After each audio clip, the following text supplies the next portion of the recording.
Alright Reds, Eddie Gibbs from Anfield Index here, and this is a paid advertisement from BetterHelp Therapy Online. Think back to when you first fell in love with sports. Was it scoring that goal in football, or maybe it was running faster, hitting harder, and playing smarter than you ever had before? As kids, every game was a new challenge, a new chance to learn and to grow. But what about as adults? Do we still push our limits, learn new strategies, or has the routine of life sidelined our passion? Just like a skilled football coach can transform a football team, therapy can re-energize and refocus your life's goals. Whether you're aiming to regain your former athletic glory or simply want to find joy in your weekend league, BetterHelp is here to support your mental fitness. With BetterHelp's online therapy, you're getting more than just advice. You're gaining strategies to manage stress, enhance focus, and set goals, just like in sports. It's convenient, flexible, and tailored to fit into your training schedule, however packed it might be. Signing up is as simple as lacing up your boots. Fill out a brief questionnaire and get matched with one of over 5,000 therapists in the UK. And if you need to switch tactics, changing therapists is easy and free. Rediscover your passion for the game with BetterHelp. Visit betterhelp.com/index today to get 10% off your first month. That's betterhelp.com/index. It's time to play your best game yet. BetterHelp, because everyone deserves to be at the top of their game. The holidays are here, and the Home Depot has everything you need to stay connected with smart home upgrades. Whether you're keeping an eye out for the big guy or keeping an eye on your family, the Home Depot has you covered with great tech, like the Ring Indoor Camera 2-pack with advanced motion detection, two-way talk, and color night vision. Plus, get your smart home devices the smart way with free delivery. Get holiday ready with seasonal savings happening now at the Home Depot. Subject to availability, see homedepot.com/delivery for details. Ryan Reynolds here from Mint Mobile. With the price of just about everything going up during inflation, we thought we'd bring our prices down. So to help us, we brought in a reverse auctioneer, which is apparently a thing. Mint Mobile Unlimited Premium Wireless. How to get 30, 30, bit to get 30, bit to get 20, 20, 20, bit to get 20, 20, bit to get 15, 15, 15, 15, just $15 a month? Sold! Give it a try at mintmobile.com/switch. $45 upfront payment equivalent to $15 per month. New customers on first 3-month plan only. Taxes and fees extra. Speed slower above 40 gigabytes. See detail. Thanks for choosing this free Anfield Index podcast. If you'd prefer to listen to this or any of our other shows without adverts, then now's the time to check out Anfield Index Pro. With AI Pro, you can supercharge your entire listening experience. You'll not only get all of our podcasts without the ads, but you'll have them far faster with our Quick Publish feature available exclusively for subscribers. AI Pro also puts you in the heart of our sound studio, with an option to listen to many of our shows live and interact with the podcasters in real time as the shows are recording. Upgrading couldn't be easier. AI Pro is available on all popular podcast platforms. Just head on over to anfieldindexpro.com and get started today. The Daily Red, your lunchtime catch-up on all things Liverpool FC on a Friday during an international break. We have plenty to get through on This is Anfield, so let's jump straight in. First article here, Arne handed extra international boost for 9 players before Chelsea visit. Liverpool have 19 senior players currently representing their respective nations across the globe, but Arne Slot will be thankful for a number of early returns this month. Amazingly, the Reds do not have a 12:30 kickoff immediately following the break, which, it doesn't seem like a big thing, but it really is a big thing. When you look at how many Klopp had, how many times he had to navigate that, players coming back late from international duty, not getting back to Liverpool till like Thursday afternoon, Thursday evening, only being able to train on Friday, and then the team having to play at 12:30. It is actually a significant boost that we don't have that early game. Instead, we're not playing till Sunday, a 4:30 kickoff. So that's 28 hours extra recovery for those players coming back, which I think is a massive thing. Rundish would know a lot more. Obviously, this is one of Simon's pet peeves, is the 12:30 kickoffs after international breaks, and he can give you a lot more of the science behind it. So do make sure you're listening to whatever Simon is doing, whether it's under pressure or if he ever puts out a fatigue index, which I've been promised for months. Make sure you listen to it. Anyway, yeah, so Queven Kelleher, Costa Simicas, Trent, and Curtis Jones, they're all playing on Sunday. And then they're back for basically a full week. So they can be given a couple of days to rest and recover, and then they'll get a good period of training under their belt in time for Sunday's game. Virgil, Cody, Gravenberch, Dominic, and Ibu all finish up on Monday. And then there is the final group that will come back after the Tuesday games. I think it's the Tuesday games, isn't it? There's plenty of players, obviously, who were not called up. There's plenty of players who are currently, 3 players who are currently injured. So what the hope is that Chiesa might be back for the Chelsea game. Ali's obviously out for however long. Could be 4 weeks, could be 6 weeks. And Harvey, by all accounts, is ahead of schedule. The South Americans will obviously be the last ones back. It'll be them who won't get back until Thursday. But they now get Thursday, maybe even Friday to rest. Maybe they do a light session on the Friday, train on the Saturday, and then the game's not till the Sunday afternoon. That is big. I think it is anyway. Brundish, like I say, would be able to get more in depth on the whys and why nots. But Chelsea's a big game for us. Like, it's a big test. And I know we've played United, but Chelsea are clearly the best team we'll have played this season in the league. They're going pretty well. They look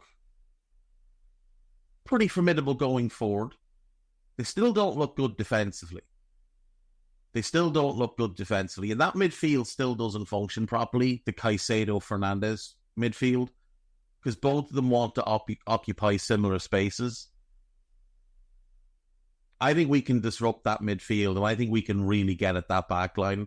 They're also, I think, going to be missing Cucurella and Fofana, who've both picked up 5 yellow cards already this season, which is a hell of an effort through 7 games to get booked 5 times. So they're going to be weaker in defence than they would be, and they already don't look great in defence. You definitely have question marks over the goalkeeper. The midfield doesn't function great. But like I say, they do have talent in attack. But let's be really honest. Other than Cole Palmer, are you really concerned about the other 3 and their individual ability to beat us? It's like, I don't feel like I am. Don't feel like Nicholas Jackson's going to score a couple against us. He's a good player, don't get me wrong. He does a lot of stuff very, very well. He just doesn't score very well. I like Mudeki, but I feel like much of his success comes off the gravity that Cole Palmer attracts. And I think if you put your left back tight up to him and be really aggressive with him, I do feel like you can take him out of games. And the same thing goes with Sancho, who's very one-paced. I would be much more concerned if they started Neto on the left wing than Sancho on the left wing. Because I've seen Neto destroy us in the past. Last year at Molineux, in the first half, he played left wing and he absolutely tore us apart. He was absolutely unbelievable in that first half. And he's quick and direct, and he doesn't need to come inside. He can just go down the line and get crosses in, and he provides good service. And he provides a range of different crosses and passes from that position. So he would concern me an awful lot more than Sancho does. Sancho's a very talented player, but, like, let's be honest, he's not quick. He doesn't overwhelm you. He's a good dribbler, he's a good passer, he's got decent vision, but sometimes he doesn't know when to release the ball, doesn't carry a huge goal threat. He hasn't performed well in the Premier League since he came over from Germany. He flopped at United, obviously. He started okay at Chelsea. There's There's no reason to deny that. He started pretty well there. But he doesn't really concern me all that much. Against us. Against other teams, sure. But against us, I feel like he's the type of player that Trent can easily bottle up. And then Sancho doesn't necessarily like to track back, which could leave Trent with a lot of freedom. And that's when teams don't track Trent, that's where they get themselves in huge trouble, because he can pop up in a bunch of different positions.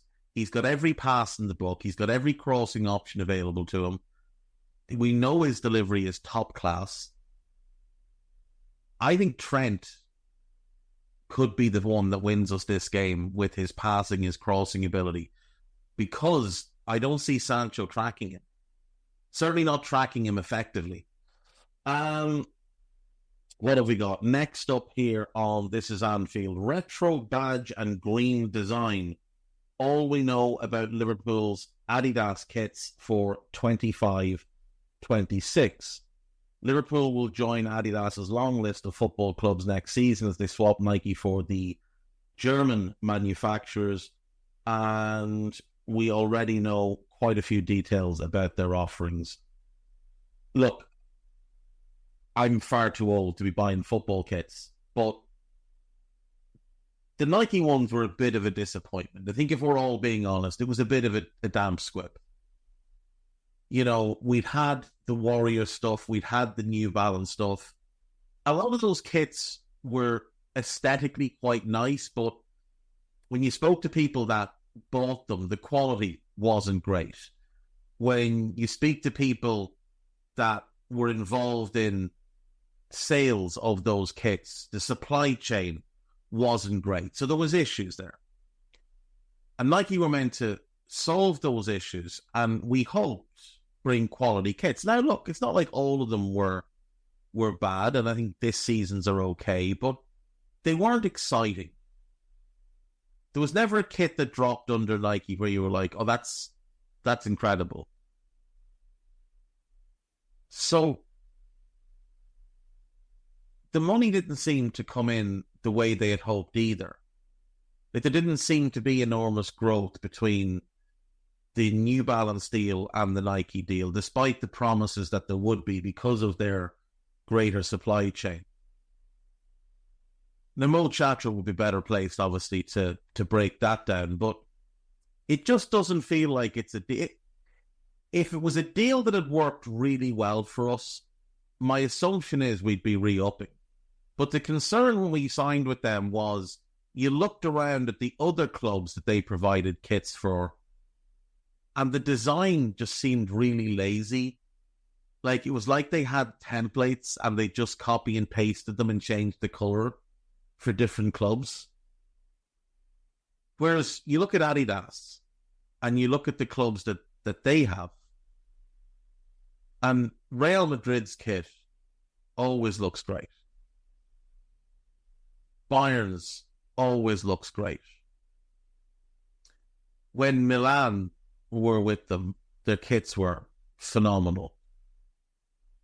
Arsenal's kits, since they went back to them, you know, they had Adidas in the 80s and 90s, then they went to Nike. That was a huge deal. That was a massive money deal when they signed with Nike in the 90s. And to be fair, back then, the Nike kits were quite good. Then they went on a rambling journey and had 3 or 4. Then they ended up with Puma. The Puma kits were a bit shit. But they went back to Nike, or to Adidas rather. And their kits since going back have been really, really nice. Really, really nice. And they've done a lot of the retro type kits. Like that famous Arsenal kit circa 87 to 92. They've remade that kit in a bunch of different ways, the home, the away, and they've really captured something about Arsenal as a football club. And my hope is that they'll do similar with us, because we have some incredible kits from down the years, and many of them were made in conjunction with Adidas. You know, that famous kit we had, the John Barnes era, the red with the white speckle, the silver with the grey speckle away. Like, they're incredible kits. This episode is brought to you by State Farm. You might say all kinds of stuff when things go wrong, but these are the words you really need to remember. Like a good neighbor, State Farm is there. They've got options to fit your unique insurance needs, meaning you can talk to your agent to choose the coverage you need, have coverage options to protect the things you value most, file a claim right on the State Farm mobile app, and even reach a real person when you need to talk to someone. Like a good neighbor, State Farm is there. The holidays are here, and the Home Depot has everything you need to stay connected with smart home upgrades. Whether you're keeping an eye out for the big guy or keeping an eye on your family, the Home Depot has you covered with great tech, like the Ring Indoor Camera 2-pack with advanced motion detection, two-way talk, and color night vision. Plus, get your smart home devices the smart way with free delivery. Get holiday ready with seasonal savings happening now at the Home Depot. Subject to availability, see homedepot.com/delivery for details. So I'd love to see us have relaunched versions of those. And I might even buy one. Not to wear, but I might buy one. Just to maybe, I don't know, frame it and put up on the wall in the office or something. Right, where are we going next? Ibou Konate, while overlooked for the captaincy for France, he did start in their game against Israel, partnering William Saliba. As expected, Ibou was very, very good. And Saliba, quite frankly, wasn't great. Now, Ibou was terrible the last time they played together. But this time, Ibou played really well. And he misplaced just 3 of his 80 passes, created 1 chance. And when Aurélien Tchouameni was taken off, the captain's armband was handed to Ibou, which I think speaks to his standing in the squad. So if we can take from this that Mbappe is captain, probably because he'll have a tantrum if he's not, and Tchouameni may now just be the vice captain, Ibou may be the third in line and part of that leadership group. You know, Ibou himself named Tchouameni, Jules Koundé, and Mike Maignan as leaders in that squad after Mbappe, the guys that kind of almost like the lieutenants behind the general. Kostas Tsimikas did not play for Greece as Greece beat England. He was ruled out through illness. Hopefully he makes a nice quick recovery, but not quick enough to play in the next game. It'd be great to get him back without having to risk him at the international level. Arturo Endo says his plan is to stay at Liverpool and it is too early to judge how things are going to play out under the manager. That's exactly the type of response you'd want to see from a senior player. And this is one of the things I really like about Endo is he's very considered. He's very much a club man. He's not going to rock the boat. And he may well be upset, annoyed, pissed off about how things have gone so far. But he doesn't show it. Certainly not outwardly. Maybe in private moments with his family. But certainly not to anyone outside of his immediate circle. To every one of us, to the media, he's the model professional. And that's exactly how you would want him to be. And we saw when he came out against Palace, you know, what was it, 3 minutes left in the game plus stoppage time? He hunted down every ball, made a couple of good blocks, was up in their corner at one point, retaining possession.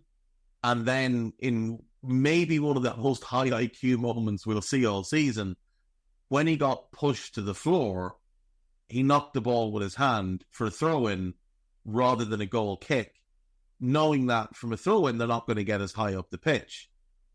They're also going to complain about this now, and that will run out some time.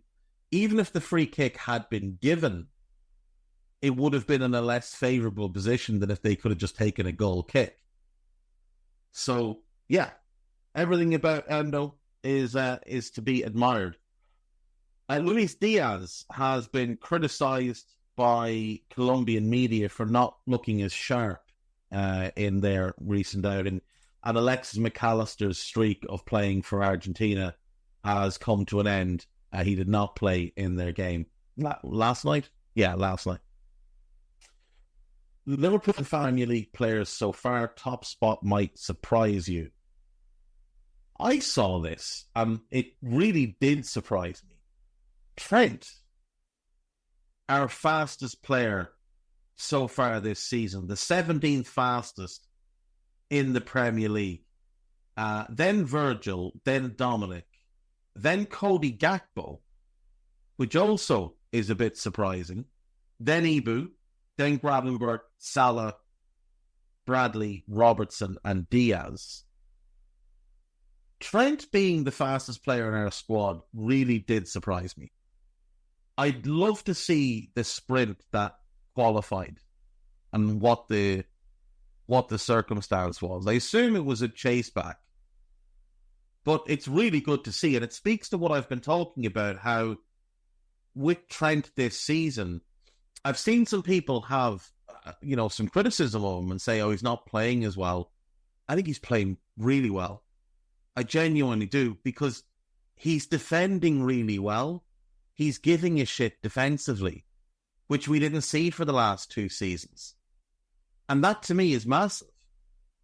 That to me is far more important and far more telling than, let's say, if he had 5 assists by now. Because Trent will get his assists. He's too good of a passer, too good of a crosser not to get them. But the effort level that we're seeing off the ball and the defensive focus is so important. And again, we didn't see that in the last 2 years. And it was one of the more concerning things for me entering this season, was it kind of felt like Trent in his mind was ready to go. Was ready to move to Real Madrid. Was just going to run out his contract and wave goodbye. And look, he may well still do that. But he's not phoning it in. He's giving us everything he has defensively. I think he's trying to prove a point to a lot of people. And maybe he's heard some of the criticism. But to me, a guy showing that level of commitment is not a guy saying to the club, I don't want to be here anymore. Liverpool partnership, a possibility for development of Anfield's vacant square. You may notice at Anfield there is an unused patch of land opposite the club shop, and conversations are ongoing with the club over development plans to transform the area. That's a piece there by Joanna Durkin that is worth a read if you get a chance. We will check out anfieldindex.com. We will not be checking out This Is Anfield. And frankly, I just can't be arsed with Liverpool.com and the hopes and dreams on this Friday. One last thing from This Is Anfield. There is a really good piece up. It's footage of the Gerrard final in 2006, the FA Cup final, and the goal. Go and have a look at that when you get a chance. Anfieldindex.com. There is a piece about potential right-backs. There is a piece about Wataru Endo, is it? Let's have a quick gander. Inter Milan apparently keen on Wataru Endo.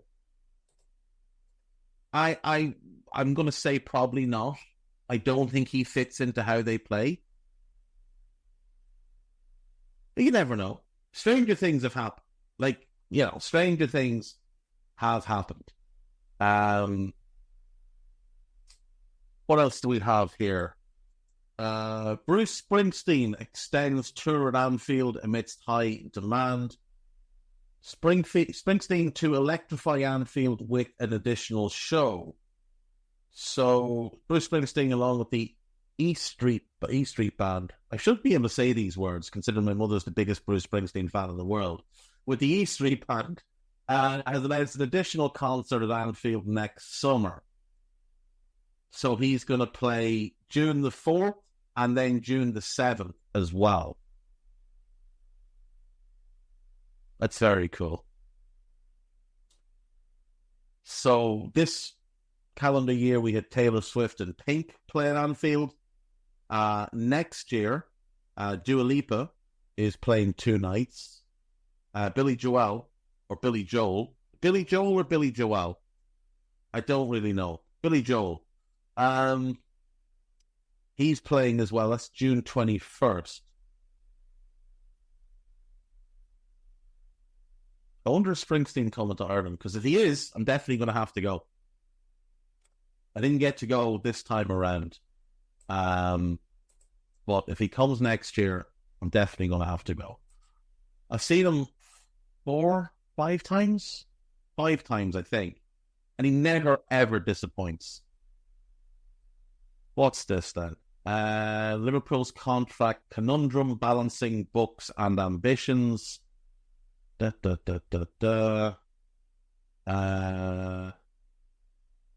it's a piece on what Dave Powell of The Echo had to say. So, yeah, you can have a read of that. Liverpool legend Peter Cormack has passed away at the age of 78.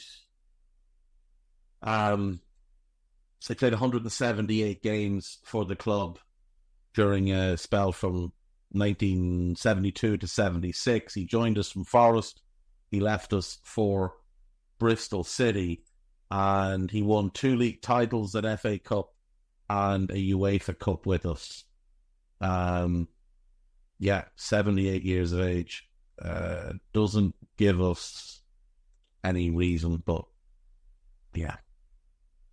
Quality player, Scottish international, managed for the better part of 20 years, I think, after leaving. Well, no, I don't think he managed for 20 years. I think he managed for like 8 to 10 years and then took a break and then came back. But yeah, I mean, a player that had tremendous success with us and is very fondly remembered by those who saw him play. Do we have anything else to get through? No. There will be a new Scouted. It should be out today or tomorrow. There is also a Scouser Tommy's coming tonight, so it should be out tomorrow. And I think, all going well, myself and Downey are going to record a buzz tomorrow for a bit of extra content. So, it is a quiet week. I do appreciate that. Look, some of these star podcasters just can't work during the international breaks. They need this time to recover and recuperate, and that's just how it is. I'll be back Monday. Dave Davis will be here over the weekend. Take care of yourselves. Bye-bye. We hope you enjoyed listening to this Anfield Index show. Please be sure to subscribe to our channel so future podcasts find their way to your device automatically. There's nothing quite like fan engagement, and we'd love to know what you think of anything discussed on this show. The best way to get in touch is over on our free Discord community, where both podcasters and listeners debate the hottest LFC topics 24/7. Sign up free now at anfieldindex.com/Discord. You won't regret it. You can also follow us on Twitter at Anfield Index and find us on Facebook by searching for Anfield Index. Oh, and before you go, we'd love it if you could leave us a 5-star review on your favourite podcast app. It only takes a couple of seconds, and it means the world to the people who create these free shows.